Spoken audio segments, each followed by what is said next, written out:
दा आंना टाइमा 5.5 मिनिटल' आधा मिनिट मोनबाय र' माने बिखुनजोआबो बिहाव जागोनाबो आरो हिनजाव जागोनाबो बिनि खानायखौ नुवाखै आरोखि थबसे हमना फैबाय नालाय दाना गामिनि मानसिफ्राबो थांबाय नायनानै थांखांबाय दाना मा होनखो उमुकनि हिनजाव नायनो फैनाय हौवाया खानायानो गैया जाहैबाय आरोखि खानायानो गैया जाहैबाय खिन्थु थबसे हमना फैदो आरोखि बेस्रा ओमफ्राय जोबनायाव दा खानाया दङ बेस्रा सोरबा सोरबा मानिबा प्रब्लेमाव एसे साइज नुथों होननानैबो हमो खिन्थु बांसिनानो खानाय गैयिफ्रासो हमो आरोखि दा बे जाबाय आं मेथाइ दोंसे खननानै बिदाय लानोसै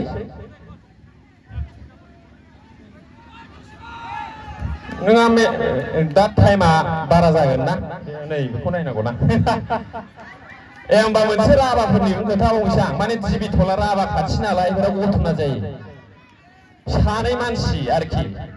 आंबो थांफादों राभा हिनजावा होनबाय आरोखि आम्बा आम्बा आम्बा जाहैबाय आम्बा जाहैबाय हाब मा मोसौनिसो जोंजों रायलायदेरखोरा जाहैबाय आरोखि आंना लोगोआ आयौ जिराय जिराय होननाय जादोंदां होननाय जाहैबाय आरोखि माने राभा भाषानि आम्बा होननाय माने जिराय होननाय जायो आरोखि नंगौ नाङा सार ओइ नंगौ नाङा नोंथ' राभा ना नंगौ नाङा ना आम्बा होननाया जिराय होननाय जायोना जाया बे राभा हिनजावा मादैया आम्बा आम्बा ओइ माथो सौग्रावलाबायो जाबनाया जायाखै थख्राया आंखौसो लोंदों सानलाबायसिगोन मान सनमान सेस खालामो बिदि मोजां जिनिस गैयाब्लाबो बोरैबाबा आम्बा आम्बा आम्बाय राभा हिनजावा मादैया दाना आंना लोगोआथ' एसे फाग्ला दबना आयौ मोसौनिसो रायलायबाय जोंजों होननानै आम्बा आम्बा होननायाव बे मा होनगोन जाहैबाय फालिया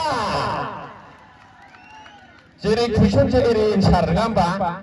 आम्बा आम्बा होनबाय नालाय अम्ब' जाहैबाय आरोखि आम्बा होननाया जिराय होननाय जायोबा अम्ब' होननाया जिरायनोसै होननाय जागोनदां सानबाय आरोखि बियो फालिया दोंसे मेथाइ रोजाबनानै बिदाय लानोसै हेल' हेल' हेल' हेल'